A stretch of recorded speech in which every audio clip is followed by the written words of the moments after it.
stroke, di ba? Ganun siya. Paglabas ko ng ospital, ng kwarto, mag-isa lang siya eh. Wala na si Ate Lizelle kasi, wala siyang asawa, patay na rin ang asawa niya. Wala eh. Nung maalis ako, sabi ko, ayan ang Amalia Fuentes, sabi ko, my goodness, you know, yeah, billionaire, or millionaire,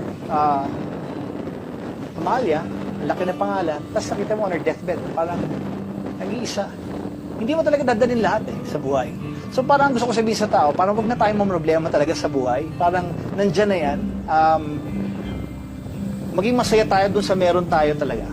Kung ano man yun, kung meron kang 100 piso, makabili ka ng soft drinks doon, makabili ka ng tinapay doon, okay yun.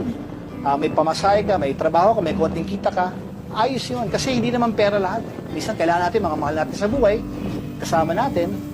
Hindi naman, minsan nagkakasala rin tayo, pero nagsisisi tayo, pinagsisisihan natin lahat yun. And at the end of the day, we're all gonna go, let's just be happy and be kind always. Parang, I love those words, happy and kind. Naalala ko